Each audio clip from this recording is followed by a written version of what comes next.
Hello friends, welcome to ISPCS केंद्र। Friends, BPSC मुख्य परीक्षा की बात की जाए तो बीपीएससी मुख्य परीक्षा के जीएस पेपर 1 में, ठीक, जीएस पेपर 1 के खंड फर्स्ट में, खंड 1 में, ठीक ना, सेक्शन 1 में 3 पर्सनालिटी को हमें पढ़ना है, 3 व्यक्तित्व को पढ़ना है। वो 3 पर्सनालिटी कौन कौन सी हैं? एक तो महात्मा गांधी हो गए, ठीक, एक जवाहरलाल नेहरू, एक रविंद्रनाथ टैगोर। ठीक, तो जीएस पेपर 1 के खंड 1 में इनसे क्वेश्चंस पूछे जाते हैं, ठीक ना। तो इन तीनों पर्सनालिटी को हम एक एक करके देख लेंगे। तो चलिए बिना किसी देरी के इस वीडियो को शुरू करते हैं। बात की जाए महात्मा गांधी की, तो महात्मा गांधी के बारे में आप जानते ही हैं कि भारतीय राष्ट्रीय आंदोलन में महत्वपूर्ण भूमिका रही थी, ठीक है ना। इनकी काफ़ी अहम भूमिका रही थी। भारत के जो राष्ट्रीय आंदोलन हुए थे ना, उनमें इन्होंने नेतृत्वकर्ता के रूप में रोल निभाया था। ठीक, लगभग जो भी बड़े बड़े आंदोलन हुए उन सब में जो नेतृत्व प्रदान किया था वो महात्मा गांधी जी ने किया था। ये सब आपको पता ही है। ठीक, देखिए ये मैंने पॉइंट्स फॉर्म में इन चीज़ों को लिख दिया है ताकि आपको रिवीजन करने में आसानी हो, ठीक ना। लेकिन जब आप आंसर लिखने जाएंगे तो इंट्रोडक्शन जो होगा वो पैराग्राफ में ही लिखेंगे, लेकिन बाकी चीज़ें इंट्रोडक्शन और कंक्लूजन को छोड़कर जो बॉडी वाला पार्ट है उसको आप पॉइंट्स फॉर्म में लिख सकते हैं। अगर आपके पास पर्याप्त पॉइंट्स हैं तो पॉइंट्स फॉर्म में लिखेंगे तो मार्क्स अच्छे मिलेंगे, ठीक है ना। अगर पॉइंट्स कम है फिर पैराग्राफ में लिख सकते हैं बॉडी को, लेकिन भूमिका और कंक्लूजन को पैराग्राफ फॉर्म में लिखेंगे तो अच्छा रहेगा, ठीक है ना। तो क्या बात कर रहे थे? हाँ, तो भारत के राष्ट्रीय आंदोलन के नेतृत्वकर्ता के रूप में इन्होंने अपना रोल निभाया था महात्मा गांधी जी ने। हाँ, दार्शनिक विचारों ने, इनके जो दार्शनिक विचार हैं आगे हम देखेंगे इस वीडियो में, इनके दार्शनिक विचारों ने संपूर्ण विश्व को काफ़ी प्रभावित किया था, ठीक है ना। तो और उसके बाद बात की जाए कि विचारों को स्वयं के जीवन में, हाँ, ऐसा नहीं कि बस विचार बोलने के लिए था, पहले वो स्वयं के जीवन में उसका पालन करते थे, विचारों को स्वयं के जीवन में पालन किया, उसके बाद तत्पश्चात अन्य लोगों से उसके पालन का आग्रह किया। ठीक, ऐसा नहीं कि डायरेक्ट बोल दिया, राय दे दिया, ठीक, राय चंद जैसा नहीं, ठीक ना। पहले खुद पर पालन किया, खुद पर अप्लाई किया, उसके बाद लोगों को बोला, ठीक है ना। हाँ, विचार व कर्म में समानता, वही बात हो गई। विचार जो उनका विचार था वही कर्म था। ऐसा नहीं कि कहने को कुछ और करने को कुछ, ठीक, जो भी उनका विचार था उसी के अनुसार वो काम भी करते थे, ठीक है ना। विचार व कर्म में समानता थी, ठीक। विश्व के सभी धर्मों में गांधी जी की आस्था थी, ठीक ना। विश्व के सभी धर्मों में सभी जितने भी महान धर्म हुए ना उनमें गांधी जी की आस्था, ठीक, ये ध्यान रखिएगा। देखिए उसके बाद बात की जाए कि गांधी जी के चिंतन पर किनका प्रभाव पड़ा, गांधी जी के चिंतन पर प्रभाव किनका पड़ा, ठीक ना। देखिए ये चीज़ें नोट्स फॉर्म में है तो आपको रिवीजन करने में आसानी होगी, ठीक ना। और ऐसा नहीं है आप इंट्रोडक्शन और कंक्लूजन पर काम कर लीजिए, उसके बाद जो भी चीज़ें इसमें लिखी हुई हैं इनसे रिलेटेड क्वेश्चन आता है तो आप पॉइंट्स फॉर्म में जैसे मैंने लिखा है वैसे भी लिख देंगे तो मार्क्स मिल जाएंगे, ठीक ना। देखिए तो गांधी जी के चिंतन पर जो प्रभाव पड़ा तो बहुत सारे दार्शनिकों का पड़ा, जिसमें प्रमुख जो दार्शनिक हैं या फिर जो भी ग्रंथ हैं, ठीक, उनको हम देख लेते हैं। अनेक दार्शनिकों तथा धार्मिक ग्रंथों का प्रभाव पड़ा, एक एक करके देख लेते हैं। जैसे भगवत गीता की बात की जाए तो भगवत गीता का प्रभाव पड़ा। भगवत गीता में जो कौन कौन सी बातें हैं जिनका उन पर प्रभाव पड़ा, जैसे नैतिक शिक्षा का प्रभाव पड़ा, निरपेक्ष कर्म योग्यता का प्रभाव पड़ा, निष्काम कर्म का प्रभाव पड़ा, ठीक ना। जैन व बौद्ध धर्म की बात की जाए तो इन दोनों धर्म का भी प्रभाव पड़ा। इन दोनों धर्म में कौन कौन से तत्व थे जिनका विशेष प्रभाव पड़ा गांधी जी पर, जैसे अहिंसा का प्रभाव पड़ा, ठीक ना। अहिंसा मनुष्य का सर्वोच्च नैतिक कर्तव्य है, ये सारी चीज़ें हैं यहाँ पर, ठीक है ना। जैन धर्म में ये सारे तत्व हैं। फिर राष्ट्रीय आंदोलन में जन भागीदारी व महिला भागीदारी, ठीक, अहिंसक आंदोलन का ही परिणाम है। ये कहाँ से इन्होंने देखा? जैन धर्म एवं बौद्ध धर्म से, ठीक ना, यहीं से सीखा था इन्होंने, महात्मा गांधी जी ने, ठीक ना। फिर आगे बात की जाए विद्वानों के प्रभाव की बात की जाए तो कौन कौन से विद्वान हुए जिनका प्रभाव महात्मा गांधी पर पड़ा। जैसे जॉन रस्किन की बात की जाए, जॉन रस्किन की बात की जाए तो जॉन रस्किन के समाज कल्याण की भावना, श्रम की महत्ता, ठीक, साधारण जीवन प्रणाली, ये सारी विशेषताएं जो है ना जॉन रस्किन की, इनका प्रभाव गांधी जी पर भी पड़ा, ठीक ना। और थॉरो की बात की जाए तो थॉरो से कई का प्रभाव पड़ा गांधी जी पर, सत्याग्रह का प्रभाव पड़ा, ठीक, सत्याग्रह। टॉल्स्टॉय की बात की जाए तो अहिंसा, अंतरात्मा की आवाज़, खुद की आवाज़, ठीक, अंदर की आवाज़, ठीक ना। अंतरात्मा की आवाज़, अहिंसा, अंतरात्मा की आवाज़, ये जो बातें हैं ना, ठीक, इसका प्रभाव पड़ा। और ये बातें कहाँ से आई हैं? टॉल्स्टॉय से। फिर गोपाल कृष्ण गोखले से उन्होंने क्या सीखा, उनकी कौन सी बात का प्रभाव पड़ा? नैतिकता का प्रभाव पड़ा। तो ये सारी बातें हैं, ये जो महान जो विद्वान हुए हैं या फिर जो भी धार्मिक ग्रंथ हुए हैं, ठीक, उनका ये सब इन सब बातों का प्रभाव गांधी जी पर पड़ा, ठीक है ना। तो ये सारी चीज़ें आप देख सकते हैं। गांधी जी का फिर बात की जाए तो इनका भी प्रभाव पड़ा है, प्लेटो, कांट, रूसो और मैकियावेली के दर्शन का भी प्रभाव पड़ा है, तो आप इतना लिख सकते हैं। हाँ, चिंतन के जो जो भी बेसिक तात्विक आधार हैं उनकी बात की जाए तो देखिए गांधी जी के चिंतन पर, वो तो हमने विद्वान और उनका देख लिया, क्या बोलते हैं, विद्वानों और धर्म ग्रंथों का प्रभाव कैसे पड़ा, कौन कौन से तत्व का प्रभाव पड़ा, कौन कौन सी बातों का प्रभाव पड़ा, उस ग्रंथ में कौन कौन सी बातें थी या फिर उस विद्वान की कौन सी बातें थी जिनका प्रभाव गांधी जी पर पड़ा।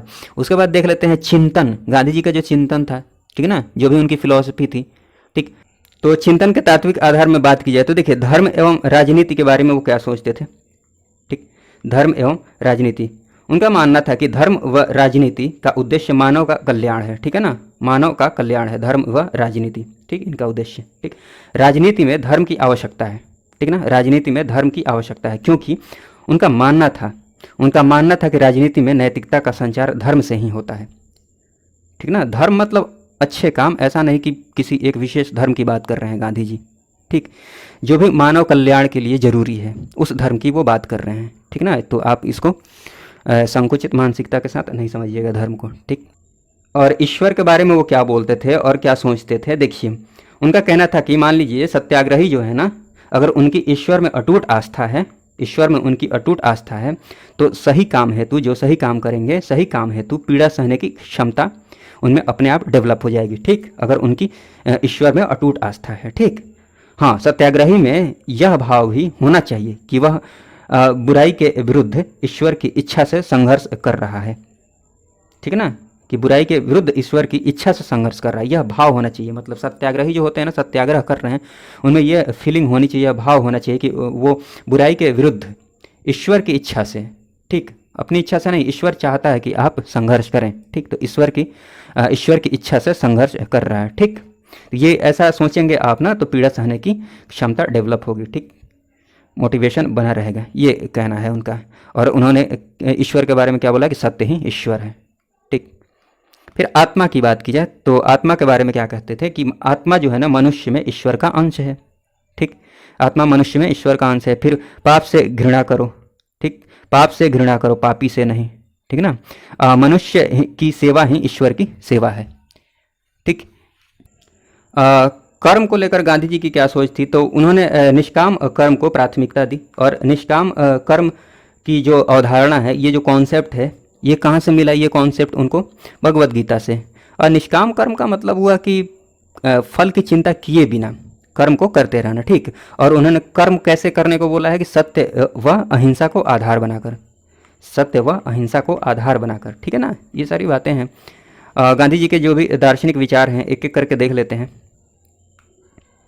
सत्य की बात की जाए, ठीक, तो पहले गांधी जी का विचार था कि ईश्वर जो है ना सत्य है, ठीक है ना, ईश्वर क्या है, सत्य है, गांधी जी का पहले विचार था। बाद में उनका विचार चेंज हो गया, ठीक, उन्होंने ये कॉन्सेप्ट दिया, ये इस अवधारणा को प्रस्तुत किया उन्होंने कि सत्य ही ईश्वर है, ठीक, सत्य ही ईश्वर है, ठीक है ना। ईश्वर को लेकर लोगों में मतभेद हो सकता है, परंतु सत्य को लेकर नहीं। उनका ये मानना था कि ईश्वर को लेकर लोगों में मतभेद हो सकता है, ठीक, लेकिन सत्य को नहीं, इसीलिए ये कॉन्सेप्ट उन्होंने दिया था, ठीक। और क्या उसका लॉजिक दिया ये बोलने के लिए, ये जो बोला था सत्य ही ईश्वर है, इसके लिए और क्या लॉजिक दिया गांधी जी ने, उन्होंने कहा कि ईश्वर को नहीं मानने वाला अर्थात नास्तिक जो है ना, ईश्वर को नहीं मानने वाला अर्थात नास्तिक ईश्वर को नकार सकता है, ठीक, परंतु सत्य को नास्तिक भी नहीं नकार सकता है, ठीक ना। सत्य परेशान हो सकता है परंतु पराजित नहीं, ठीक, ये सब आपने सुना ही होगा। तो ये गांधी जी का कॉन्सेप्ट है, सत्य परेशान हो सकता है परंतु पराजित नहीं। तो मेन फोकस आप इस पॉइंट पर रखेंगे, बाकी ये सारे पॉइंट्स लिखेंगे। सत्याग्रह को लेकर गांधी जी के क्या विचार थे, उनका क्या कॉन्सेप्ट था सत्याग्रह को लेकर, तो देखिए सत्याग्रह के बारे में बोलते थे कि अपनी मांगों पर अहिंसात्मक व शांतिपूर्ण ढंग से दृढ़ रहना, टिके रहना, अड़े रहना, ठीक है ना। ऐसे ऐसे जो वर्ड है ना वहाँ हाईलाइट कर सकते हैं, ठीक। हाँ, ये बात आप ध्यान में रखिएगा, संघर्ष समाधान हेतु, कोई भी संघर्ष है ना, वो किसी भी प्रॉब्लम के सॉल्यूशन के लिए संघर्ष समाधान हेतु दुनिया को गांधी जी की सबसे बड़ी देन है। गांधी जी ने ये बताया है, ठीक, किसी भी प्रॉब्लम के सॉल्यूशन के लिए आप संघर्ष करते रहिए, ये गांधी जी की सबसे बड़ी देन है। खैर गांधी जी ने क्या बोला था और सत्याग्रह के बारे में वो देखते हैं। ये लाइन आप स्किप कर सकते हैं।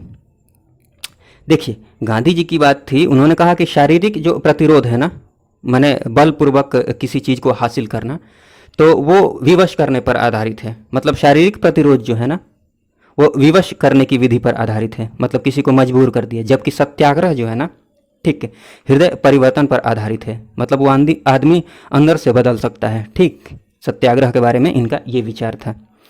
ठीक, सत्याग्रह का सबसे बड़ा लक्ष्य क्या है?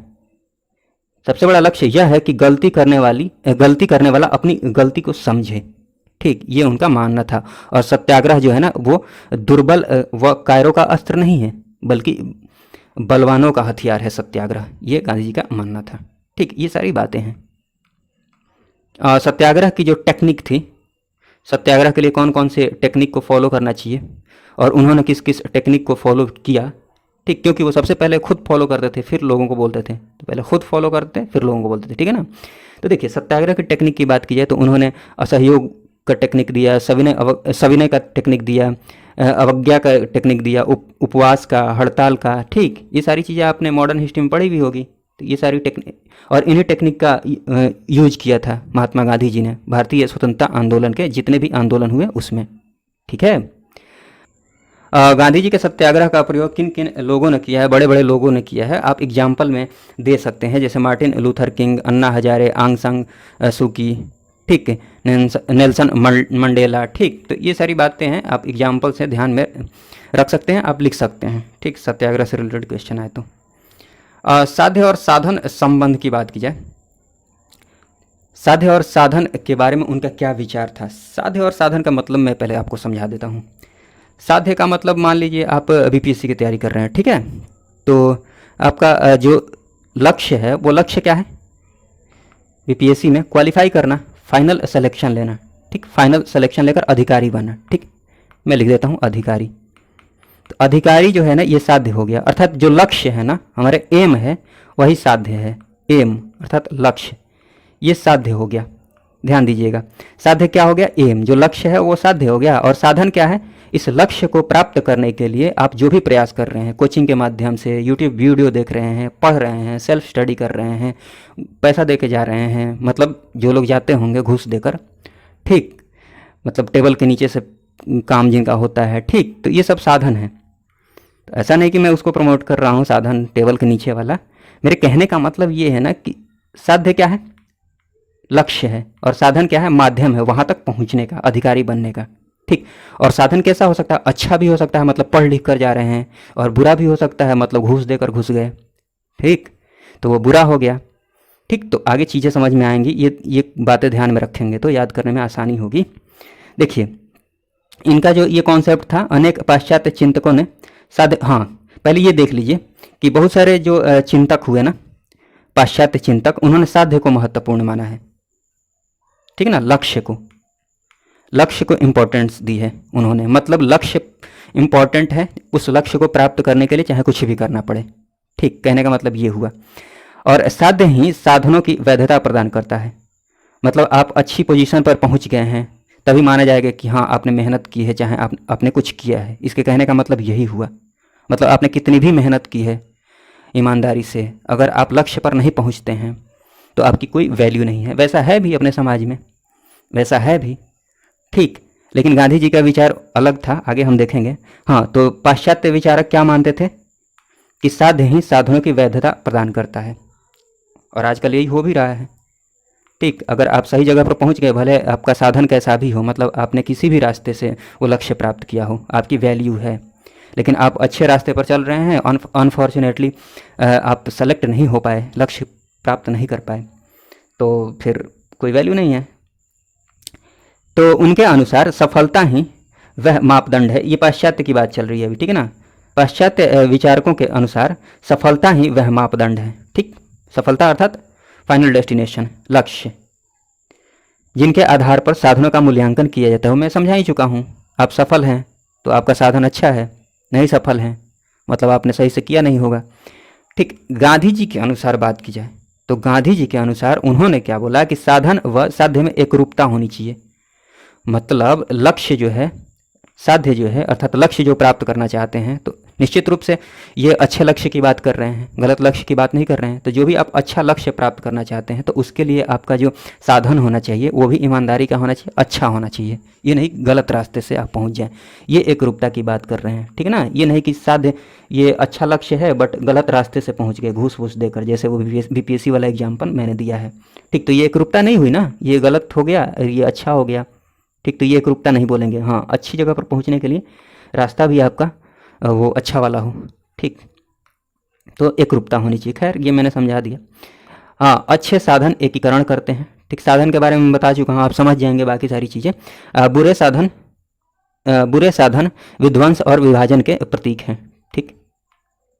और साधनों की पवित्रता पर उन्होंने बल दिया, ठीक। साधन मतलब जो भी आप रास्ता अपना रहे हैं किसी भी काम को करने के लिए, ठीक, वो साधन है, उसकी पवित्रता पर, ठीक, उसमें प्यूरिटी होनी चाहिए, ठीक ना। सर्वोदय की बात की जाए, सर्वोदय मतलब सबका उदय, तो सर्वोदय की बात की जाए तो पाश्चात्य उपयोगितावादी के स्थान पर सर्वोदय का उन्होंने, जो पाश्चात्य उपयोगितावादी के स्थान पर उन्होंने सर्वोदय का कॉन्सेप्ट दिया, ठीक है ना।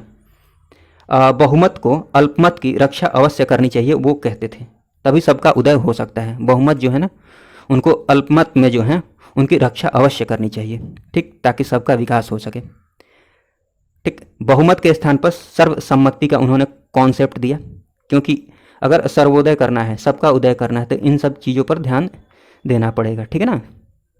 उन्होंने केंद्रीकरण की जगह पर विकेंद्रीकरण का कॉन्सेप्ट दिया, इस कॉन्सेप्ट को उन्होंने दिया था, विकेंद्रीकरण, तभी तो पंचायती राज व्यवस्था आई इसी कॉन्सेप्ट पर, ठीक है ना। बड़े उद्योगों के स्थान पर उन्होंने कुटीर उद्योग की प्रधानता दी, ठीक। कॉपीराइट और प्रॉपर्टी युग जो था ना, उसकी जगह पर उन्होंने ट्रस्टीशिप की अवधारणा का जो भी अवधारणा है उसकी प्राथमिकता दी, इस अवधारणा को उन्होंने दिया, इस कॉन्सेप्ट को दिया, ठीक। विकेंद्रीकरण को, कुटीर उद्योग की स्थापना हो, ट्रस्टीशिप की अवधारणा का विकास हो, ठीक है ना, ये सारी चीज़ें वो चाहते थे। आगे बात की जाए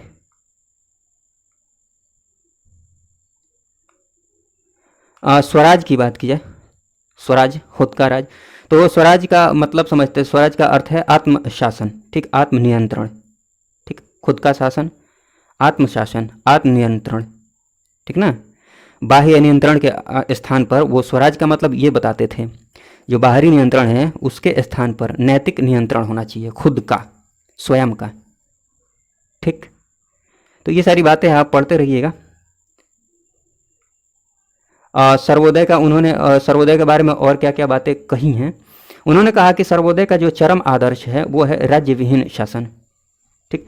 व्यक्ति का शासक उसकी आत्मा है, जो भी व्यक्ति है ना, व्यक्ति का शासक क्या है, उसकी आत्मा है, मतलब व्यक्ति जो है ना उस पर शासन कौन करती है, उसकी आत्मा करती है।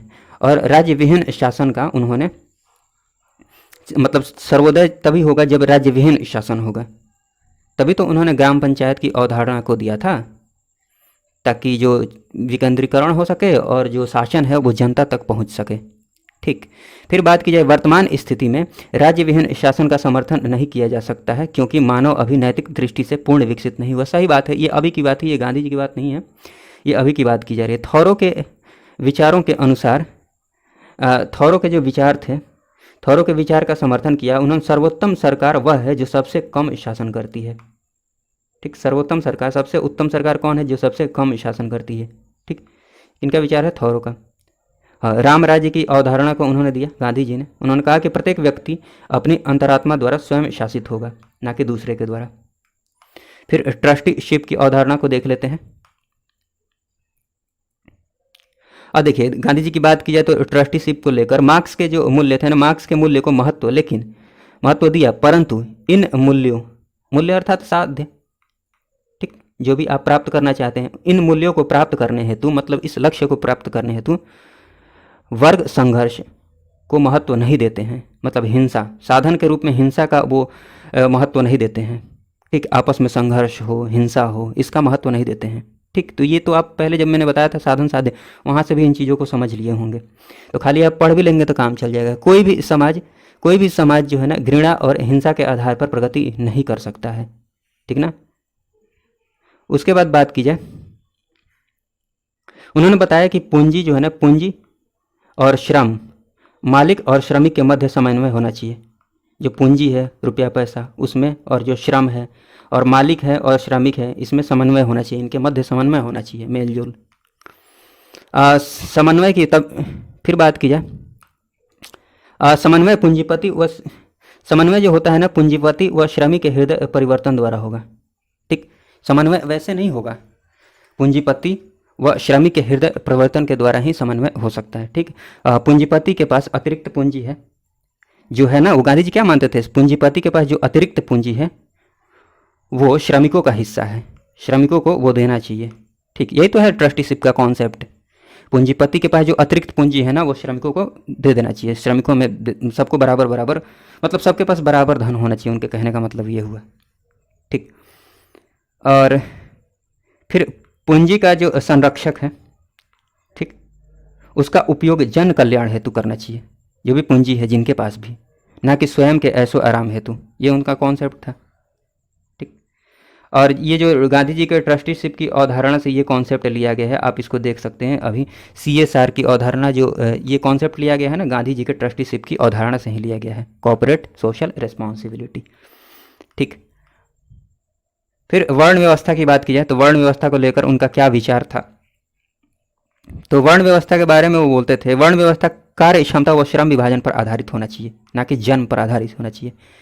जो भी उनकी कार्य क्षमता है, ठीक, जो भी वो श्रम कर रहे हैं, काम कर रहे हैं, उस पर आधारित होना चाहिए। ठीक, और सभी कार्य को उन्होंने श्रेष्ठ बोला है। हाँ, ये मैंने बोल ही दिया कि जन्म पर आधारित नहीं होना चाहिए वर्ण व्यवस्था। हाँ, उन्होंने ये बोला ना कि वर्ण व्यवस्था का जो सबसे खराब रूप है, विकृत रूप है, वो जाति प्रथा है। ठीक, ये सारे कॉन्सेप्ट ये जानते भी हैं, बट रिवीजन के लिए आप ये पॉइंट्स देखते रहेंगे ना तो आंसर राइटिंग में ये चीज़ें आपको याद आएंगी, तो जल्दी जल्दी आंसर को लिख सकते हैं उस लिमिटेड टाइम में। तो ये सब आप पढ़ लीजिए, बता ही दिया मैंने, जाति प्रथा जन्म पर आधारित है। ठीक है ना। उसके बाद बात की जाए तो देखते हैं आगे। उसके बाद देखिए ख़त्म ही होने वाला है। शिक्षा की बात की जाए तो शिक्षा को लेकर क्या सोचते थे, उनका विचार क्या था शिक्षा को लेकर, तो देखिए उनका कहना था कि शिक्षा का जो उद्देश्य है ना वो शारीरिक, मानसिक और आध्यात्मिक तीनों गुणों का विकास करना है। शिक्षा का उद्देश्य क्या है, शारीरिक गुण, मानसिक गुण और आध्यात्मिक गुण का विकास करना है। ठीक, और शिक्षा जो होनी चाहिए ना, शिक्षा में नैतिक शिक्षा को भी शामिल किया जाना चाहिए और नैतिक शिक्षा को प्राथमिकता देनी चाहिए। ठीक, व्यावसायिक शिक्षा को भी उन्होंने बोला है कि व्यावसायिक शिक्षा भी देनी चाहिए, और शिक्षा में ज्ञान व कर्म के साथ समन्वय होना चाहिए। ठीक, जो ज्ञान है वो जो काम कर रहे हैं उसमें दोनों में समन्वय, मेल जोल होना चाहिए।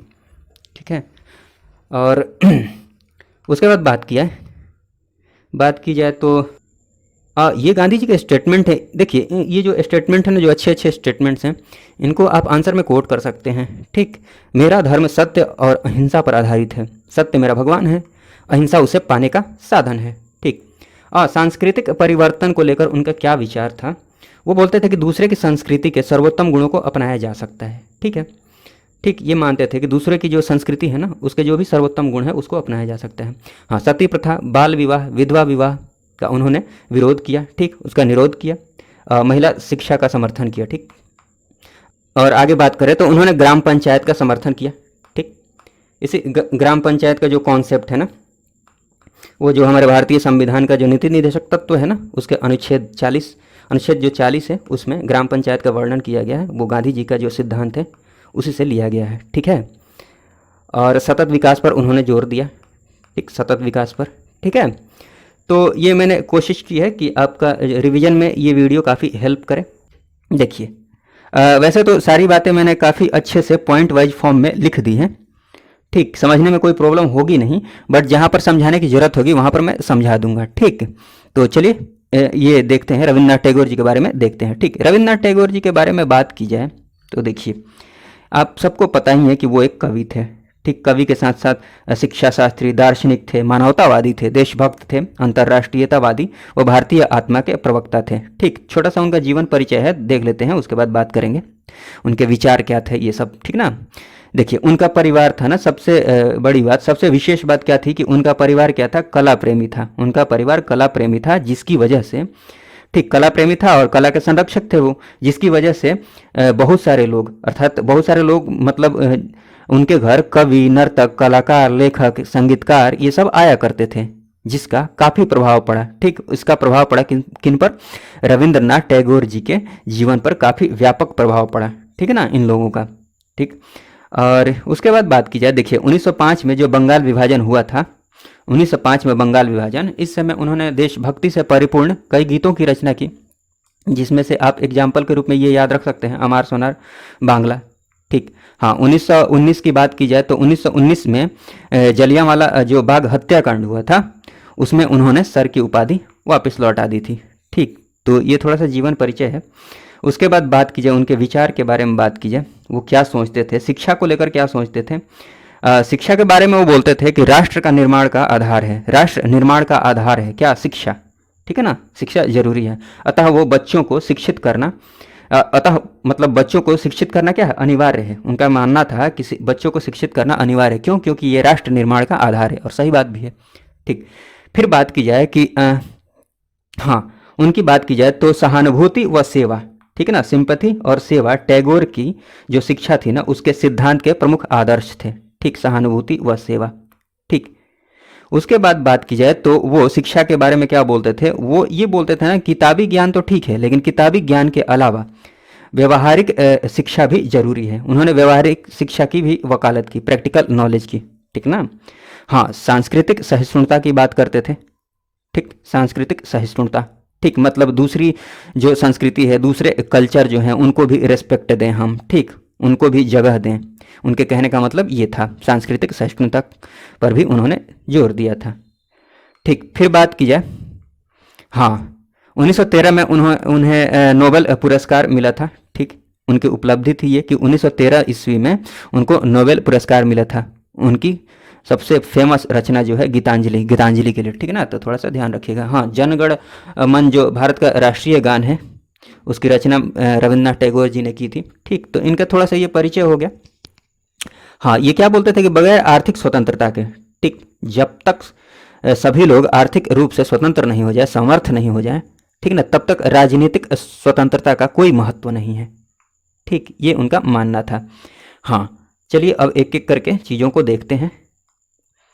थोड़ा सा इंट्रोडक्शन था वो उनका। उसके बाद बात करते हैं टैगोर के चिंतन पर जो प्रभाव पड़ा, किनका प्रभाव पड़ा। ठीक, हाँ, सबसे पहले बात की जाए, उनके पिता का काफ़ी प्रभाव पड़ा। उनके पिता देवेंद्रनाथ टैगोर का जो उनके चारित्रिक श्रेष्ठता थी, ठीक, चारित्रिक श्रेष्ठता थी, कैरेक्टर की बात की जा रही है, और गहन धार्मिक आस्था थी। ठीक, इन दोनों बातों का काफ़ी व्यापक प्रभाव पड़ा। किन पर? टैगोर के चिंतन पर। ठीक, उसके बाद बात की जाए तो साहित्य, जो टैगोर का जो साहित्य था ना, उनके साहित्य पर वैष्णव कवियों का स्पष्ट प्रभाव पड़ा, स्पष्ट प्रभाव दिखता है। ठीक है ना, उनके साहित्य पर। ठीक, तो ये सारी बातें हैं, थोड़ा सा पढ़ते जाइए, पॉइंट वाइज सारी बातों को लिखा है, समझने में कोई प्रॉब्लम हो भी नहीं रही होगी।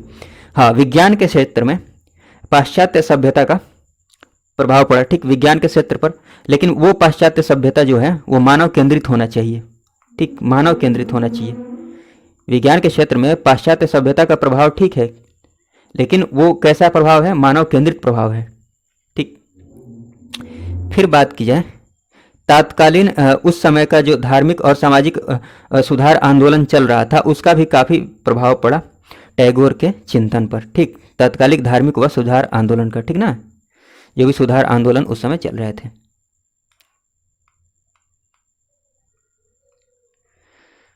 फिर बात की जाए कि टैगोर के शिक्षा, हाँ, शिक्षा से संबंधित अब थोड़ा सा अच्छे से देख लेते हैं, शिक्षा पर उनके क्या विचार थे। मोटा मोटी तो हमने इंट्रोडक्शन में देख ही लिया था। एक मिनट, हाँ, देखिए उनका क्या कहना था कि शिक्षा का उद्देश्य, ठीक है ना, शिक्षा का उद्देश्य मनुष्य का पूर्ण विकास करना है। ठीक, शिक्षा का संबंध समाज से होना चाहिए। ठीक ना, शिक्षा आधुनिक समाज के निर्माण की प्रक्रिया है। ठीक, उन्होंने बालकों के शिक्षा ग्रहण के संबंध में स्वतंत्रता पर बल दिया। ठीक है ना, शिक्षा सबको ग्रहण करना चाहिए, उनके कहने का मतलब ये था। ठीक, तो ये बातें हैं, सिंपल सी बात है। हाँ, शिक्षा में बालक के कलात्मक शक्तियों के विकास हेतु संगीत व चित्रकला को शामिल किया जाना चाहिए, उनका मानना था।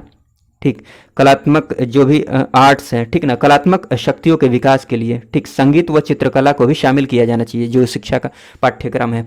आगे हम देख लेंगे कि वो पाठ्यक्रम में क्या क्या शामिल करना चाहते थे। देखिए और क्या क्या बातें थी। उनके विचार की बात की जाए शिक्षा को लेकर, तो शिक्षा का माध्यम मातृभाषा हो। उनका मानना था कि शिक्षा का जो माध्यम हो वो मातृभाषा हो, क्योंकि विदेशी भाषा में नैतिक मूल्यों की प्राप्ति संभव नहीं है। ठीक है ना, नैतिक मूल्यों की जो भी वैल्यू है वो संभव नहीं है विदेशी भाषा में, इसलिए वो चाहते थे कि मातृभाषा में विकास हो। सही बात भी है। हाँ, शिक्षा का उद्देश्य जो होना चाहिए, मानव मात्र का कल्याण होना चाहिए। ठीक, मानव मात्र का कल्याण होना चाहिए। और शिक्षा में उन्होंने शारीरिक दंड को स्थान नहीं दिया है। वो इसकी वकालत नहीं करते थे कि दंड देना चाहिए, शारीरिक दंड देना चाहिए। ठीक है ना, तो शिक्षा में शारीरिक दंड का कोई स्थान नहीं होना चाहिए उनके अनुसार। ठीक, पाठ्यक्रम में क्या क्या शामिल किया जाना चाहिए, तो ये सब देख सकते हैं एक नज़र। इतिहास, विज्ञान, भूगोल, साहित्य, नाट्यकला, भ्रमण, बागवानी, ठीक, प्रयोगशाला कार्य, ठीक, प्रैक्टिकल वर्क, और चित्रकला, हस्तकला, बुनाई, रंगाई, इन सब चीज़ों को शामिल किया जाना चाहिए, उनका मानना था। ठीक, उनका कहना था कि इन सब चीज़ों को शामिल किया जाना चाहिए। भ्रमण के साथ पढ़ना, भ्रमण करते हुए पढ़ना, ठीक, घूमते घूमते। ठीक, फिर बात की जाए, ठीक है, अध्यापक तो जरूरी है, अध्यापक को शिक्षा का आधार माना। ठीक, अध्यापक का कार्य जो है ना, छात्र छात्राओं का मार्गदर्शन करना तथा उन्हें प्रेरणा प्रदान करना है। ठीक, ये तो सब आप भी जानते हैं। ये उनका मानना था कि अध्यापक का कार्य है छात्र छात्राओं का मार्गदर्शन करना। ठीक है। हाँ, इम्पॉर्टेंट बात ये है, ये कोट कर सकते हैं जहाँ जरूरत पड़ेगी, एक अध्यापक को हमेशा सीखते रहना चाहिए। ठीक, एक अध्यापक को हमेशा सीखते रहना चाहिए। क्यों? क्योंकि एक जलता हुआ दिया ही दूसरे दिए को प्रज्वलित कर सकता है। ठीक ना, ये इम्पॉर्टेंट लाइन है, ये बहुत इंपॉर्टेंट है, आप इस बात को ध्यान में रख सकते हैं। एक अध्यापक को हमेशा सीखते रहना चाहिए, क्योंकि एक जलता हुआ दीपक ही दूसरे दीपक को प्रज्वलित कर सकता है। ठीक ना, इधर से होगा, ठीक, दिए को। ठीक ना। हाँ, शिक्षा का उद्देश्य क्या होना चाहिए? शिक्षा का उद्देश्य वो बोलते थे कि शारीरिक, मानसिक व आध्यात्मिक, शारीरिक हो, मानसिक और आध्यात्मिक तीनों का विकास होना चाहिए। शिक्षा का उद्देश्य ये होना चाहिए कि शारीरिक, एक मिनट मिटा देता हूँ, ये शारीरिक, मानसिक और आध्यात्मिक, ठीक ना, तीनों का विकास हो, तभी छात्र का सर्वांगीण विकास संभव है। ठीक, हर तरह से विकास संभव है, सर्वांगीण विकास संभव है। कैसे? जब शारीरिक विकास भी हो शिक्षा से, मानसिक विकास भी हो, आध्यात्मिक विकास भी हो। ठीक, उसके बाद बात की जाए कि मानव व पर्यावरण के मध्य निकट का संबंध होना चाहिए, पर्यावरण से दूर नहीं होना चाहिए मानव को। ठीक, नेचर से लगाव रखना चाहिए, नेचर से प्रेम करना चाहिए। ठीक, मानव व पर्यावरण के मध्य निकट का संबंध होना चाहिए। औपचारिक शिक्षा प्रणाली का वो विरोध करते थे, उन्होंने ज़्यादातर शिक्षा घर से ही प्राप्त की थी। ठीक, औपचारिक शिक्षा कहने का मतलब स्कूल जाना, एक कमरे में बंद होकर पढ़ना, ठीक, ये नहीं चाहते थे। वो चाहते थे पर्यावरण के बीच में रहकर, प्रकृति के बीच में रहकर पढ़ना। ठीक, आश्रम पद्धति को वो ज़्यादा अच्छा मानते थे, ताकि नेचर में आदमी पढ़ सके, प्रकृति में पढ़ सके एकाग्र मन से। ठीक, उनका मानना था कि वहाँ पर ध्यान केंद्रित कर सकते हैं ज़्यादा, नेचर में पढ़ेंगे तो ठीक एकाग्र चित्त होकर पढ़ पाएंगे, ये उनका मानना था। हाँ, उन्होंने बोला कि प्रकृति ही, नेचर ही सच्ची शिक्षिका है। ठीक, शिक्षा की पद्धति की बात की जाए तो शिक्षा की पद्धति बालकों के स्वभाव के अनुसार होनी चाहिए। वह व्याकरण पढ़ाने के क्रम में बालकों से उनकी भाषा नहीं छीननी चाहिए, जो भी भाषा, वो भाषा नहीं छीननी चाहिए। ठीक, जिस भी भाषा में वो उनका इंटरेस्ट है, उसमें उनसे बात की जानी चाहिए, उसी भाषा में उनको शिक्षा देनी चाहिए। ठीक, उन्होंने शिक्षा में मूल्यों का अत्यधिक महत्व दिया है और अनौपचारिक शिक्षा आनंदमय बताया है। अनौपचारिक जो शिक्षा है उसको आनंदमय बताया है। जैसे उनकी जितनी भी शिक्षाएं हुई ना, उन्होंने जो भी शिक्षाएं ग्रहण की वो घर पर ही रहकर ग्रहण की। मैंने शुरू में ही ये बातें आपको बता दी हैं। ठीक, और वो जो आश्रम पद्धति थी, नेचर में रहकर पढ़ने की पद्धति थी, उसको ज़्यादा सपोर्ट करते थे। ठीक, नैतिक जो चरित्र है उसका आधार शिक्षा को बताया। ठीक ना, आगे बात की जाए,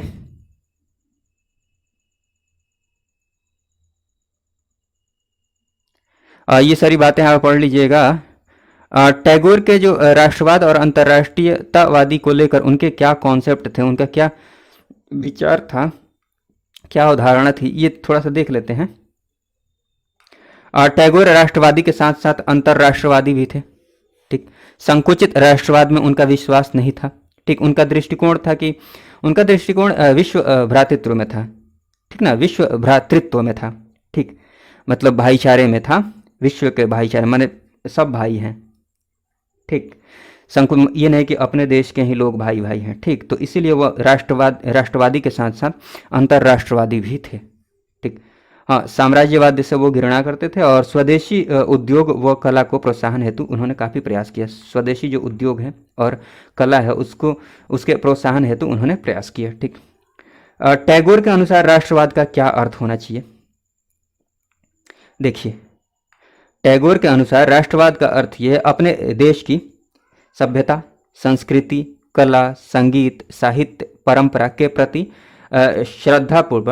श्रद्धापूर्ण समर्पण होना चाहिए, ठीक। मतलब टैगोर के अनुसार राष्ट्रवाद का यही मतलब है कि अपने देश की सभ्यता, जो भी संस्कृति है, कला है, संगीत है, साहित्य है, परंपरा है, इनके प्रति श्रद्धापूर्ण समर्पण होना चाहिए, श्रद्धापूर्ण समर्पण होना चाहिए, समझ रहे हैं ना आप, ठीक। उसके बाद बात की जाए श्रद्धापूर्ण समर्पण के बाद आध्यात्मिक मानवतावाद की अवधारणा का उन्होंने समर्थन किया, ठीक।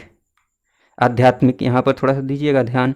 हाँ, उसके बाद बात की जाए तो सामाजिक संघर्ष, ठीक, सामाजिक जो संघर्ष है, जातीय उग्रता है, धार्मिक उन्माद है, राजनीतिक संकीर्णता है, ठीक, तथा सांप्रदायिकता के रूप में राष्ट्रवाद को स्वीकार नहीं किया। ये सब राष्ट्रवाद नहीं है उनके अनुसार, और ये बात सही भी है, तो ये थोड़ा सा ध्यान रखिएगा ये बात, ठीक ना। सामाजिक संघर्ष हो गया, ठीक, समाज के अंदर जो भी संघर्ष चल रहा है, ठीक, जातीय उग्रता हो गई, जाति को लेकर, धार्मिक उन्माद हो गया, ठीक, राजनीतिक संकीर्णता हो गई, तथा सांप्रदायिकता के रूप में राष्ट्रवाद को उन्होंने स्वीकार नहीं किया। हाँ, वह विश्व बंधुत्व से ओतप्रोत सच्चे अंतर्राष्ट्रवादी थे। शुरू में ही हमने बात कर ली है, इसके पहले जो एक दो पॉइंट्स पहले जो पॉइंट था इसी से रिलेटेड था, ठीक, तो वो ध्यान में रखें या फिर ये ध्यान में रखें, ठीक। वह विश्व बंधुत्व से ओतप्रोत सच्चे अंतर्राष्ट्रवादी थे, ठीक ना। विश्व सरकार की कल्पना उन्होंने की थी, ठीक। उसके बाद उनके अनुसार यदि प्राच्य, ठीक, वह चाहे प्राच्य की बात की जाए, वह पाश्चात्य सभ्यताओं को बात की जाए तो उनको मिश्रित कर दिया जाए, तो उनका मानना था कि अगर इनको मिला दिया जाता है तो क्या होगा, विश्व शांति, विश्व एकता और विश्व सरकार की स्थापना, ठीक, इसका संभव हो पाना आसान हो जाएगा, ये संभव हो जाएगा, विश्व शांति रहेगी, विश्व की एकता बनी रहेगी, ठीक।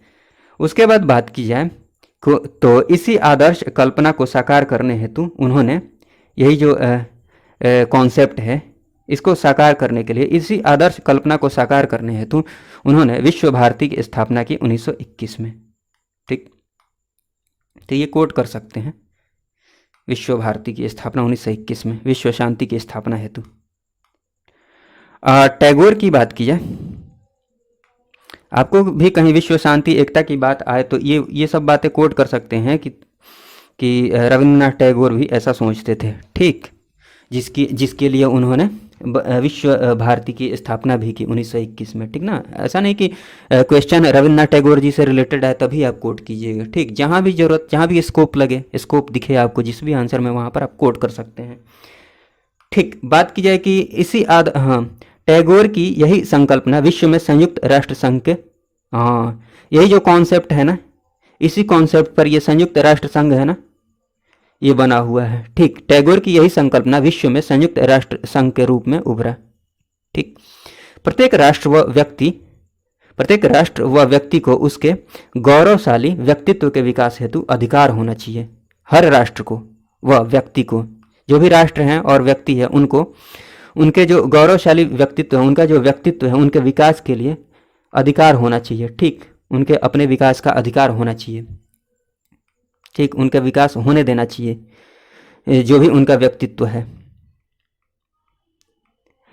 उसके बाद बात कर लीजिए, राज्य को जनता के हित में कार्य करना चाहिए, ठीक, जो भी सरकार है उनको जनता के हित में कार्य करना चाहिए। और टैगोर के अनुसार अंतर्राष्ट्रीयतावाद के माध्यम से विश्व के विभिन्न संस्कृतियों का संगम कराकर एक नवीन संस्कृति का विकास जो सभी को पूजनीय व विश्व मानवता के समग्र विकास में सहायक है, ऐसा किया जाना चाहिए, ठीक। सभी, ये तो मैं पहले भी बता चुका हूँ ना, तो वही बात है, ठीक। तो ये बात भी ध्यान में रखेंगे तो चलेगा कि टैगोर के अनुसार अंतर्राष्ट्रीयतावाद के माध्यम से, इसके माध्यम से, ठीक, राष्ट्रीयतावाद ही नहीं, अंतर्राष्ट्रीयतावाद के माध्यम से, मैंने ऐसा नहीं कि राष्ट्र प्रेम ही हो खाली, ठीक, पूरे विश्व से प्रेम करें। उनके कहने का मतलब ये हुआ कि अंतर्राष्ट्रीयतावाद के माध्यम से विश्व के विभिन्न संस्कृतियों को मिलाकर एक नवीन संस्कृति का विकास किया जा सकता है। ठीक, जो कि सभी को पूजनीय व विश्व मानवता के समग्र विकास में सहायक होगा। उनके कहने का मतलब ये था। ठीक, फिर बात की जाए, कुछ और बातें हैं। राष्ट्रवाद की बात की जाए तो देखिए, टैगोर जो विश्वास करते थे, एक मिनट, टैगोर विश्वास करते थे कि राष्ट्रवाद का सच्चा व बुद्धिमत्तापूर्ण अर्थ यह है। टैगोर विश्वास करते थे कि राष्ट्रवाद का सच्चा व बुद्धिमत्तापूर्ण अर्थ क्या है। देखिए वो देख लेते हैं एक एक करके। देखिए पीछे जो हमने देख लिया है, पीछे जो भी पॉइंट्स हमने देखे हैं उतना भी ध्यान में रखते हैं तो चलेगा। ये मैंने एक्स्ट्रा में बातें लिखी हैं तो ये भी आप देख सकते हैं, या फिर उतना पर भी चलेगा, बट ये देख लीजिएगा तो ठीक ही रहेगा। एक नज़र देख लीजिए, थोड़ा सा है, अब वीडियो ख़त्म होने को है। हाँ, तो क्या बोलते थे, एक मिनट। टैगोर विश्वास करते थे कि राष्ट्रवाद का सच्चा व बुद्धिमत्तापूर्ण अर्थ क्या है। सच्चा अर्थ क्या है राष्ट्रवाद का? राष्ट्रवाद का सच्चा अर्थ यह है कि सभी भारतवासियों को आपस में मिलजुल कर पवित्रतापूर्वक, स्वतंत्रतापूर्वक व पूर्णतया अपने तरीके से जैसा भी जीवन जीना चाहते हैं वैसा जीवन यापन करना चाहिए। ठीक, करने देना चाहिए। ठीक, तो आप ध्यान में रखिएगा ये। अपनी बौद्धिक क्षमता का अनुसरण करते रहना चाहिए। ठीक, हाँ, विशिष्ट सांस्कृतिक गुणों का विकास करने हेतु विशिष्ट जो सांस्कृतिक गुण हैं उनका विकास करते हुए उच्चतम पूर्णता को प्राप्त करना, ये राष्ट्रवाद है। ये सब राष्ट्रवाद है। ऐसा करते हैं तो ये राष्ट्रवाद है। ठीक, आखिर में एक पॉइंट ये देख सकते हैं कि टैगोर के राष्ट्रवाद का सिद्धांत अमेरिका के राष्ट्रपति स्वर्गीय अब्राहम लिंकन के शब्दों की याद दिलाता है। वो क्या बोलते थे कि किसी के प्रति ईर्ष्या व द्वेष मत रखो।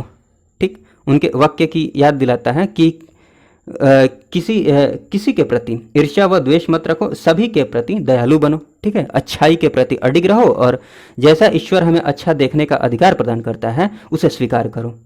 तो आओ हम अपना कार्य पूर्ण करने के लिए संघर्ष करें।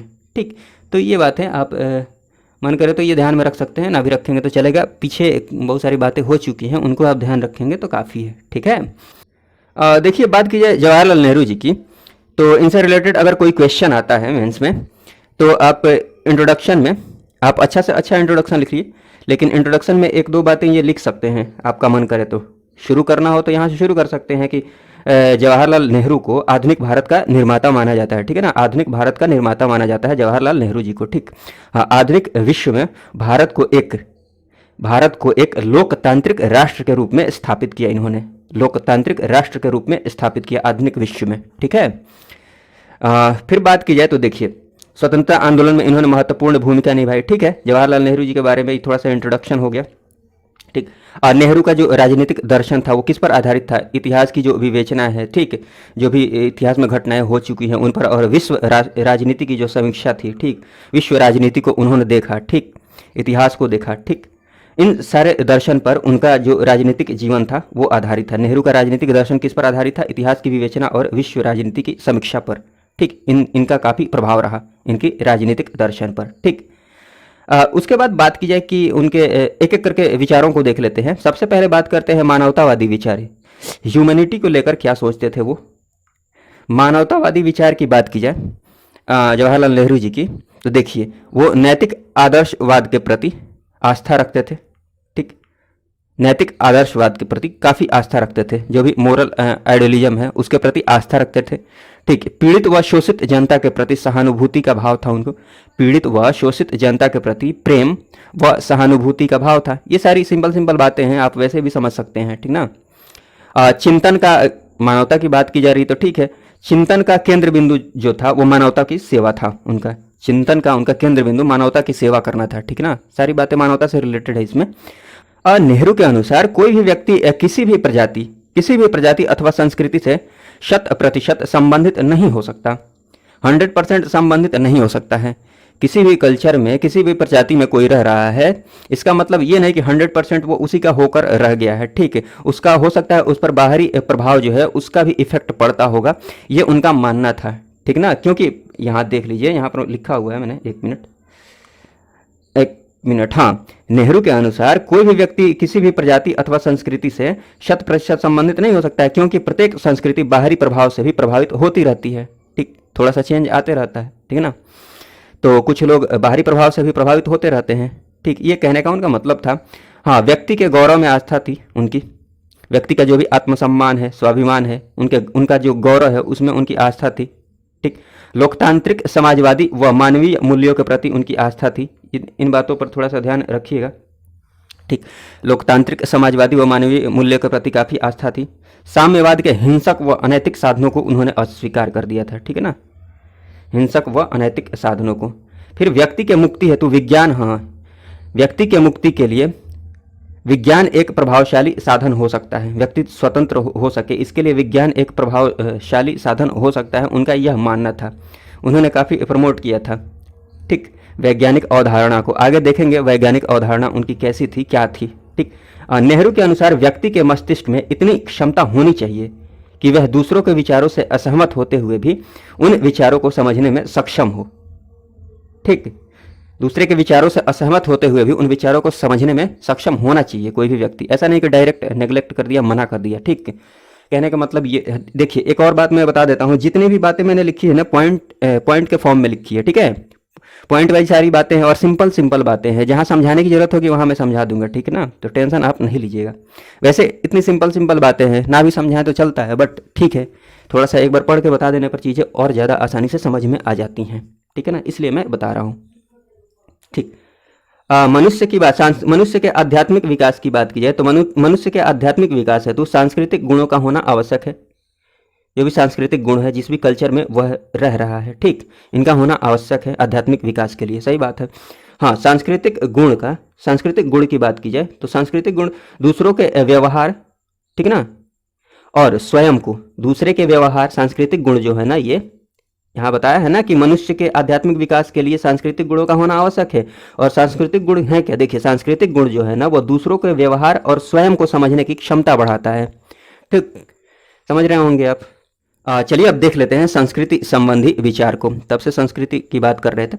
संस्कृति संबंधी विचार की बात की जाए तो जवाहरलाल नेहरू जी का क्या मानना था। देखिए, प्रत्येक राष्ट्र व सभ्यता का विकास, जो भी राष्ट्र हैं व उनकी सभ्यताएं हैं, उनका विकास तत्कालीन प्रचलित संस्कृति के आधार पर होता है। उस समय जो भी संस्कृति प्रचलन में है उसके आधार पर उस सभ्यता और राष्ट्र का विकास होता है।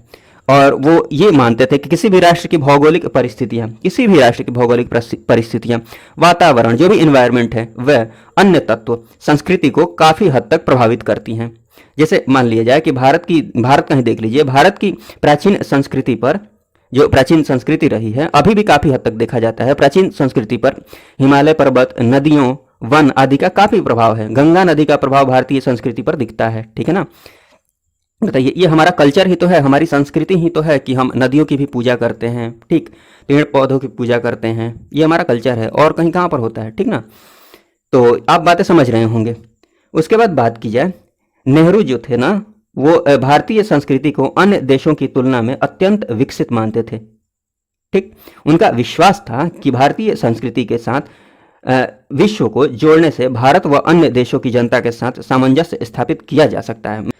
देखिए, फिर से एक बार मैं समझाने की कोशिश करता हूं कि नेहरू जी, देख लीजिए, आप ये समझ ही रहे होंगे कि नेहरू जी भारतीय संस्कृति को अन्य देशों की तुलना में अत्यंत विकसित मानते थे, इसमें कोई दिक्कत है नहीं। हाँ, उनका यह विश्वास था ना कि भारतीय संस्कृति के साथ विश्व को जोड़ने से, भारतीय संस्कृति को अगर विश्व के साथ जोड़ते हैं, ठीक, जोड़ने से भारत व अन्य देशों की जनता के साथ सामंजस्य स्थापित किया जा सकता है, भाईचारा स्थापित किया जा सकता है, एकता बनाई जा सकती है। ठीक है, ये उनका मानना था। तो ये बातें लिखी हुई हैं यहाँ पर। फिर बात की जाए और उनका क्या मानना था, देख लीजिए कि ब्रिटिश शासन के शोषणात्मक रूप से भारतीय संस्कृति का काफ़ी ह्रास हुआ। ठीक, काफ़ी लॉस हुआ। ठीक, सही बात है। ब्रिटिश शासन के दौरान उन्होंने काफ़ी ज़बरदस्ती, मतलब चाहे धर्म को लेकर हुई बात या फिर संस्कृति को लेकर हुई, ज़बरदस्ती थोपने का प्रयास किया उन्होंने। तो उनके शोषणात्मक रूप से भारतीय संस्कृति का काफ़ी ह्रास हुआ था। ठीक, हाँ, नेहरू जी की बात की जाए, आगे बात की जाए तो नेहरू जी भारतीय संस्कृति में व्याप्त जितने भी जातीय भेदभाव, ठीक, ये सारी हमारी संस्कृति की बातें हैं। जातीय भेदभाव हो गए, बहिष्कार हो गया, अंधविश्वास हो गया, आडंबरपूर्ण व्यवहार हो गया, महिला पर अत्याचार हो गया, छुआछूत, धार्मिक कट्टरता, ठीक, इन सब बातों से वो प्रभावित नहीं थे। नेहरू जी भारतीय संस्कृति में ये सब बातें जो व्याप्त थी ना, ये सब नेगेटिव बातें, इनसे प्रभावित नहीं थे। ठीक, तो ये सब बातें आप नोट कर सकते हैं। फिर आगे बात की जाए तो नेहरू ने भारतीय संस्कृति के पुनर्जागरण में काफ़ी सहयोग दिया। ठीक, चलिए वैज्ञानिक अवधारणा को देख लेते हैं। नेहरू जी की जो भी वैज्ञानिक अवधारणा थी, जो भी उनका कॉन्सेप्ट था विज्ञान को लेकर, उन बातों को समझते हैं। देखिए, स्वतंत्रता पश्चात आधुनिक भारत के निर्माण के लिए विज्ञान को अनिवार्य घटक बनाने का प्रयास किया। ठीक, एकदम कंपल्सरी पार्ट बनाने का प्रयास किया। किसको? विज्ञान को। ठीक, आधुनिक भारत के निर्माण के लिए विज्ञान पर काफ़ी जोर रहा उनका।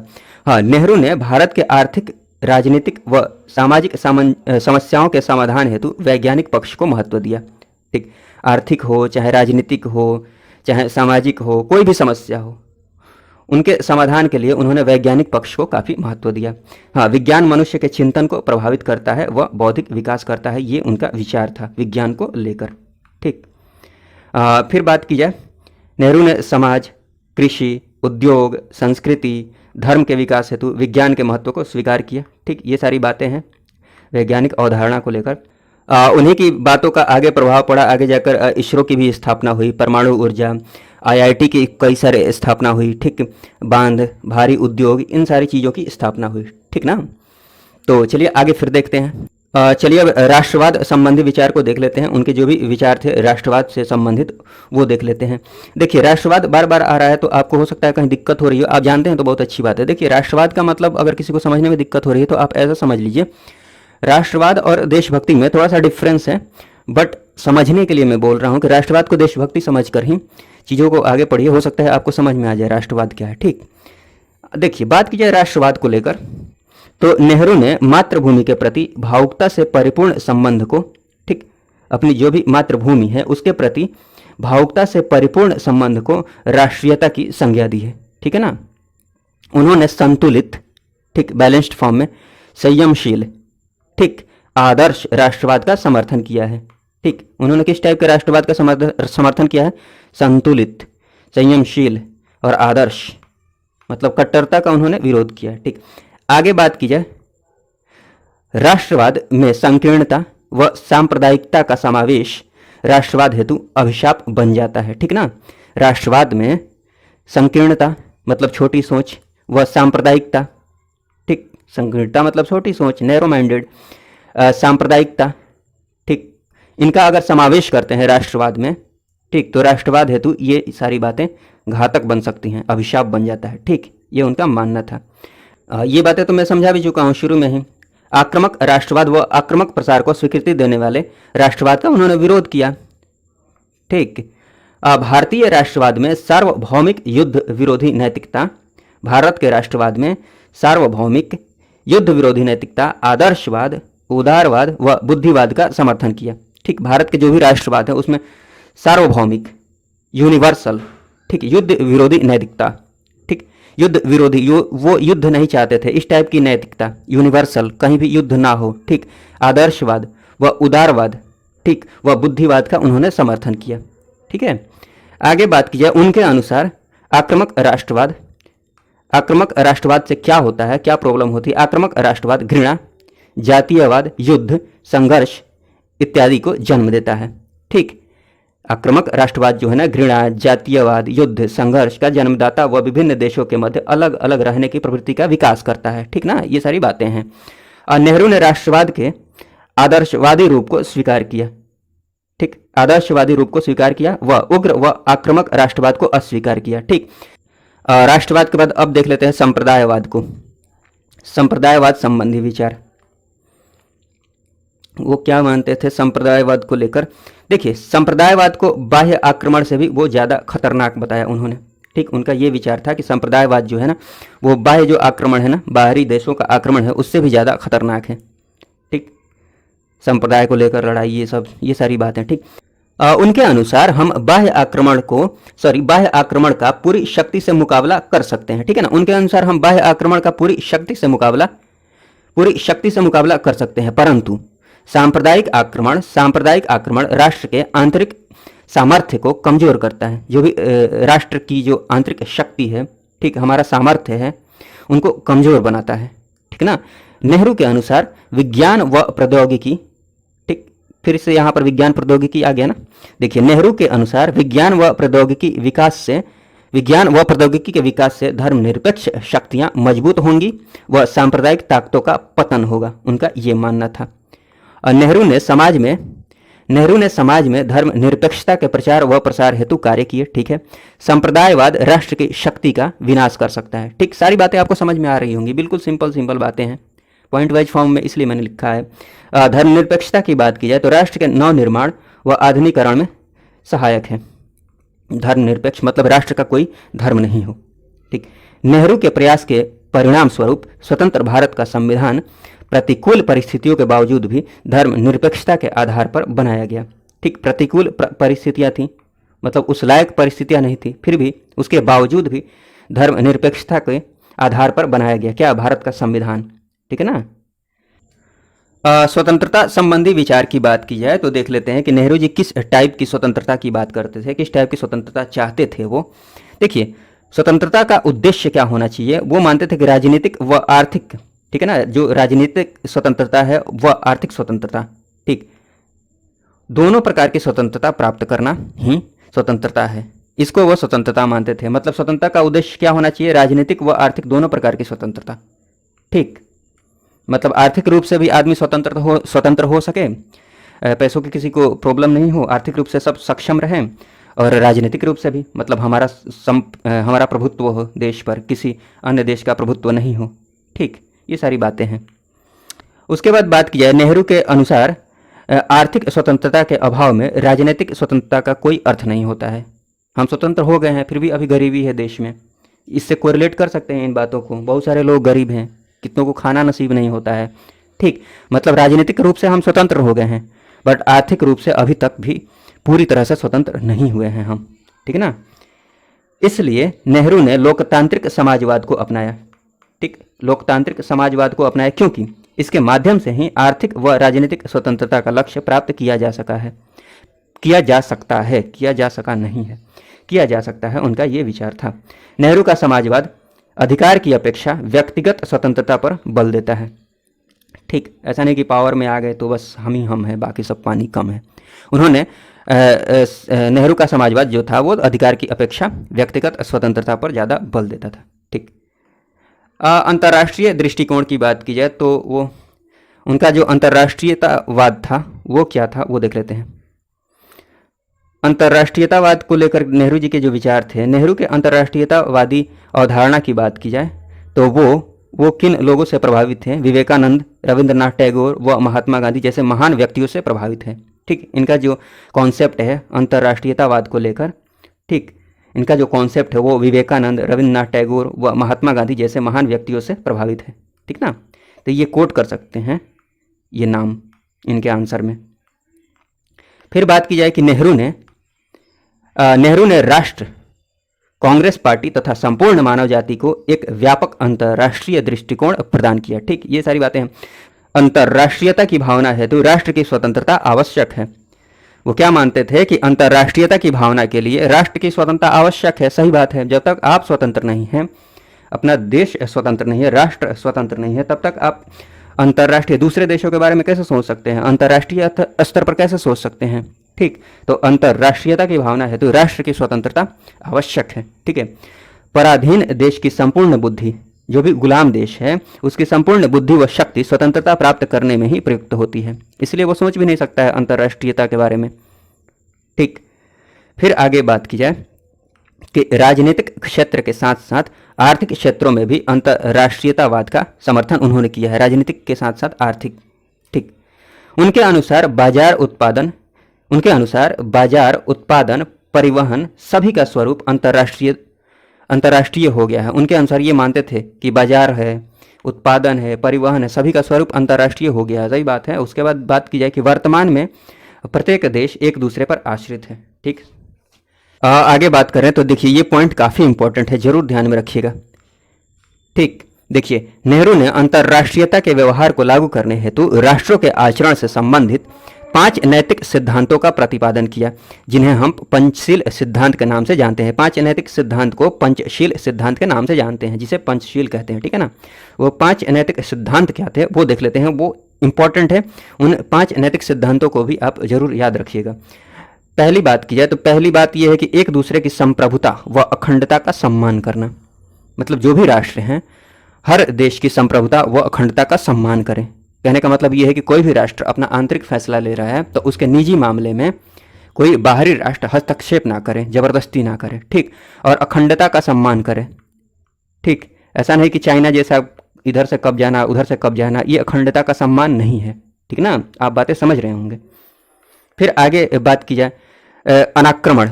कोई भी राष्ट्र एक दूसरे पर आक्रमण नहीं करे, अनाक्रमण की नीति को अपनाए, ठीक है ना। अनाक्रमण की नीति को अपनाए, आक्रमण की नीति को नहीं, ठीक। तो दूसरी बात ये हो गई आंतरिक मामलों में अहस्तक्षेप। कोई भी हस्तक्षेप ना करे, सह अस्तित्व बना रहे, म्यूचुअल अंडरस्टैंडिंग बना रहे, एक दूसरे का सहयोग करें, परस्पर लाभ व समानता बनाए रखें, ठीक।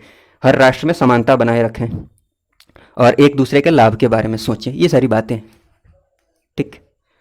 और एक दूसरे की ये बात इंपॉर्टेंट है, एक दूसरे की संप्रभुता, मतलब हम किसी पर डिपेंडेंट नहीं है, हम अपना जो फैसला है खुद ले सकते हैं, खुद लें। कोई दूसरा राष्ट्र हमें हस्तक्षेप नहीं कर सकता है, कोई दूसरा राष्ट्र हमारे फैसला नहीं ले सकता है, ठीक। और ये अखंडता का सम्मान, ठीक ना। ये सारी बातें ध्यान में रखिएगा। फिर बात की जाए पंचशील की, तो पंचशील, पंचशील, ठीक है। पंचशील सिद्धांत तो ठीक है, नेहरू जी ने दिया। उसके बाद पंचशील समझौता होता है 1954 में, 1954 में, ठीक। कहाँ पर होता है? तिब्बत के संबंध में ये पंचशील समझौता होता है भारत और चीन के बीच में, ठीक। उस समय के जवाहरलाल नेहरू हमारे जो प्रधानमंत्री हुए और जो चाइना के राष्ट्रपति चाउ एन लाई, उनके बीच ये पंचशील समझौता हुआ था। ये आप कोट कर सकते हैं जहाँ ज़रूरत पड़ेगी। चीन भारत का रिलेशन, चीन भारत रिलेशन से कोई रिलेटेड क्वेश्चन आता है तो। हालांकि फॉलो नहीं किया, फिर बाद में आक्रमण ही कर दिया था चाइना ने। फिर आगे बात की जाए, एशिया के अधिकांश राष्ट्र पंचशील को मानते हैं, ठीक है। उसके बाद बात करें गुट निरपेक्षता की। इंपॉर्टेंट बात है, ध्यान में रखिएगा। नेहरू जी के टाइम में ये भी काफ़ी इंपॉर्टेंट घटना हुई, ये बात हुई, ये भी ध्यान में रख सकते हैं। मान लीजिए करंट से रिलेट करके आपको एक क्वेश्चन पूछा जाए, चलिए मैं वो बाद में पूछ लेता हूँ। सबसे पहले कोशिश करता हूँ कि आपको थोड़ा सा समझा पाऊँ गुट निरपेक्षता। देखिए उस समय मतलब द्वितीय विश्व युद्ध के बाद बहुत सारे राष्ट्र आज़ाद होने लगे थे, स्वतंत्र होने लगे थे। और उसी टाइम पूरा का पूरा विश्व दो गुटों में बट गया था, ठीक। दो गुटों में बट गया था, एक तरफ अमेरिका, एक तरफ रशिया, एक तरफ पश्चिमी देश, एक तरफ पूर्वी देश, मतलब पूर्वी और पश्चिमी में बट गया था, ठीक। शीत युद्ध प्रारंभ हो गया था। उस समय नेहरू जी ने यह फैसला लिया कि हम किसी भी गुट में शामिल नहीं होंगे, हमारा कोई भी गुट नहीं होगा, हम निरपेक्ष रूप से रहेंगे, ठीक। हम निरपेक्ष रूप से रहेंगे, आपसी सहयोग के साथ रहेंगे, ठीक, सबका सम्मान करेंगे। उसी क्रम में, इसी गुट निरपेक्ष आंदोलन के क्रम में, मतलब गुट जो गांधी जी की जो विचार था उनका, गांधी जी बोल रहा हूँ मैं, जवाहरलाल नेहरू का विचार था, उसी गुट निरपेक्ष आंदोलन की स्थापना हुई 1961 में, 1961 में स्थापना हुई। कहाँ पर? यूगोस्लाविया की राजधानी बेलग्रेड में, ठीक। 1961 में इस गुट निरपेक्ष आंदोलन की स्थापना होती है। किनकी उपस्थिति में? वहाँ पर मिस्र के राष्ट्रपति नासिर भी होते हैं, ठीक। यूगोस्लाविया के राष्ट्रपति टीटो और इंडोनेशिया के प्रेसिडेंट सुकर्णो वहाँ पर उपस्थित होते हैं, और भारत के जो प्रधानमंत्री थे हमारे जवाहरलाल नेहरू, वो भी थे, ठीक। तो ये गुट निरपेक्ष आंदोलन की बात हुई। हाँ, तो मैंने क्या पूछा था कि गुट निरपेक्षता, मान लीजिए इससे रिलेटेड कोई क्वेश्चन आ जाए करंट से जोड़कर, ठीक। मान लीजिए ये सम्मेलन होता है, सम्मेलन होता भी है अभी भी, भारत अब सक्रिय रूप से इसमें भाग नहीं ले रहा है, बट मान लीजिए इससे रिलेटेड क्वेश्चन आता है, पूछा जाए कि क्या आप सहमत हैं कि अभी गुट निरपेक्षता जैसी बात है, तो अगर आप इसके फेवर में आंसर देना चाहते हैं तो फेवर में भी दे सकते हैं, उससे रिलेटेड एग्जाम्पल्स आपको देने होंगे। अगर इसके विपक्ष में आप बात कहना चाहते हैं, आप इससे असहमत हैं, मतलब सहमत नहीं है कि गुट निरपेक्षता जैसी बात है, तो उससे रिलेटेड भी आपको एग्जाम्पल्स देने होंगे। फॉर एग्जाम्पल मान लीजिए कि ऐसे एग्जाम्पल्स दे सकते हैं कि नहीं, मुझे नहीं लगता है कि ऐसी कोई बात है, जैसे कि अब क्वाड जैसे देश में भी भारत शामिल हो गया है। जैसे क्वाड की बात की जाए तो इसमें विश्व की पावरफुल शक्तियाँ ही, एक मिनट में बार बार क्या लिख दे रहा हूँ, QUAD, क्वाड, ठीक। तो इसमें कोशिश तो यही है ना कि जितने भी पावरफुल शक्तियां हैं एक पावरफुल शक्ति बनकर उभरे हैं। इसमें 4 देश आ गए, ठीक। इसमें भारत है, अमेरिका है, ऑस्ट्रेलिया है, जापान है, ठीक। तो अब तो इसमें गुट निरपेक्षता जैसी बात नहीं रही ना। तो ऐसे ही आप ग्रुप के नाम ध्यान में रखेंगे, जब भी आप पढ़ेंगे तो ग्रुप का नाम ध्यान में रखेंगे और रिलेटेड आंसर के साथ, मतलब जो भी संबंधित क्वेश्चंस होंगे ठीक, उससे रिलेटेड जो भी ग्रुप होंगे वहाँ पर आप कोट कर सकते हैं इन सब बातों को। मैंने बस एग्जाम्पल के साथ समझाने की कोशिश की है ताकि आप जब भी पढ़ें तो इन बातों पर ध्यान दें। ठीक है, चलिए आगे बात करते हैं। तो ये बातें ख़त्म हो गई हैं, बट ये एक्स्ट्रा मैंने नीचे एक दो बातें लिखी है, मन करे तो आप देखेंगे, नहीं तो स्किप भी कर सकते हैं। लेकिन चलिए एक बार रीडिंग लगा लेते हैं, भले इनको बाद में नहीं देखिएगा। लोकतंत्र संबंधी और उनके विचार क्या थे। देखिए, लोकतंत्र में नेहरू की आस्था का स्रोत उदारवाद एवं मानवतावाद में उनका विश्वास है। ये सारी बातें मैं बता भी चुका हूँ, ये समझाने की जरूरत है नहीं। नेहरू के लोकतंत्र की अवधारणा पाश्चात्य लोकतंत्र की अवधारणा से भिन्न है, अलग है। ठीक, ये सारी बातें हैं। पश्चिमी अवधारणा को लेकर नेहरू जी क्या सोचते थे कि पश्चिमी अवधारणा में लोकतंत्र को एक ऐसी व्यवस्था समझा जाता है जिसमें कतिपय सरकारी संस्थाएं विद्यमान होती है, मतलब सरकारी संस्थाएं विद्यमान होती हैं। और नेहरू के लोकतंत्र जीवन दर्शन है। ये सारी बातें आप रीडिंग मार लीजिए। नेहरू ने केवल राजनीतिक समता पर ही नहीं बल्कि सामाजिक आर्थिक समानता पर भी बल दिया। ये बातें मैं बता चुका हूँ पहले। नेहरू ने लोकतंत्र को आत्म अनुशासन के रूप में देखा है। ठीक, ये बात ध्यान में रख सकते हैं। नेहरू ने लोकतंत्र को आत्म अनुशासन, ठीक, डिसिप्लिन, सेल्फ डिसिप्लिन के रूप में देखा है। ठीक है ना, नेहरू के शब्दों में, ठीक, ये बात आप कोट कर सकते हैं जहाँ जरूरत पड़ेगी, इसलिए मैंने ये लिखा था। ठीक, नेहरू के शब्दों में आप लोकतंत्र को सैकड़ों रूप में परिभाषित कर सकते हैं, परंतु निश्चित रूप से इसकी एक परिभाषा समुदाय के आत्म अनुशासन के रूप में की जा सकती है। ठीक, समुदाय का जो भी आत्म अनुशासन है, खुद का डिसिप्लिन है। ठीक, हम, मतलब होता है ना, हम बदलेंगे युग बदलेगा, वैसी सोच रखनी चाहिए। मतलब हम बदलेंगे तभी तो देश बदलेगा, समाज बदलेगा, राज्य बदलेगा, देश बदलेगा। ठीक, आत्म अनुशासन पर बल दिया है, सेल्फ डिसिप्लिन पर। हम सुधर जाएंगे तो देश सुधर जाएगा, कहने का मतलब ये हुआ। आत्म अनुशासन के रूप में की जा सकती है, और जितना अधिक आत्म अनुशासन होगा उतना ही लोकतंत्र का विकास होगा। ठीक है ना, तो ये इंपॉर्टेंट बात है, बस समझने की आपको देरी है, आत्म अनुशासन। ठीक, तो इस पर आप ध्यान दे सकते हैं। ठीक है ना, चलिए, इस वीडियो को देखने के लिए आपका बहुत बहुत धन्यवाद। जय हिंद, जय भारत।